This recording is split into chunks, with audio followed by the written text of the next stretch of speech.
Hello बच्चों, let us understand the solution for this question. A ball is thrown vertically upward and then thrower catches it. Can you apply the principle of conservation in this situation? Why or why not? तो यहाँ पर सबसे पहले हम इसमें की concept देखते हैं.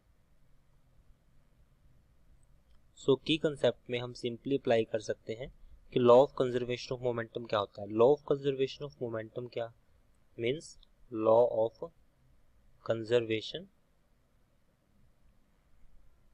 of momentum.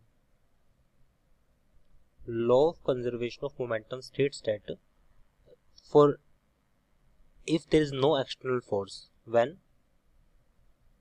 there is no external force,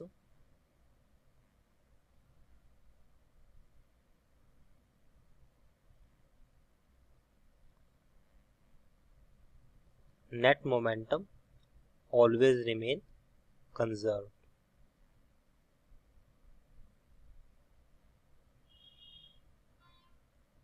Net momentum always remains conserved. जो नेट मोमेंटम होता है वो हमेशा कंजर्व रहता है. सो इस केस में हमारे पास summation of net momentum that is be always equals to 0. तो अब हम क्वेश्चन का सिनेरियो समझते हैं. क्वेश्चन में कहा गया कि एक बॉल को थ्रो किया. सपोज यहाँ से एक बॉल को थ्रो किया अपवर्ड. तो जैसे ही हमारे पास बॉल को अपवर्ड थ्रो किया उसके बाद थ्रोअर उसको दोबारा से उसको जैसे वो डाउनवर्ड आएगी और उसको जो थ्रोअर है उसे कैच कर लेता है. सपोज ये उसके हैंड से वो कैच करता है. सो क्वेश्चन में कहा गया है कि क्या यहाँ पर लॉ ऑफ कंजर्वेशन अप्लाई कर सकते हैं. सो यहाँ पर हम लॉ ऑफ कंजर्वेशन को अप्लाई नहीं कर सकते क्योंकि लॉ ऑफ कंजर्वेशन तभी अप्लाई होगा जब हमारे पास किसी प्रकार का कोई एक्सटर्नल फोर्स नहीं होगा.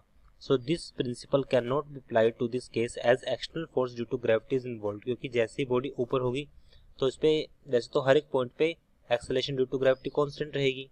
सो इस केस में हम यहाँ पर अप्लाई नहीं कर सकते. सो यहाँ पे हम लिख सकते हैं this principle can not be applied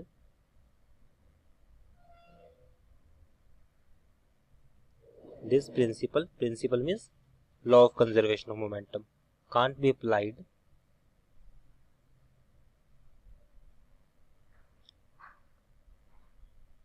as external force due to gravity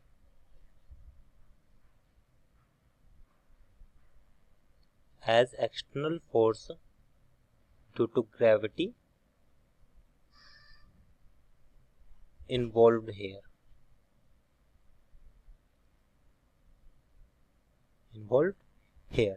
तो क्योंकि ग्रेविटी की वजह से जो एक्सटर्नल फोर्स लगा है उसकी वजह से यहाँ पे हम इसको अप्लाई नहीं कर सकते. I hope you understood this explanation. Thank you.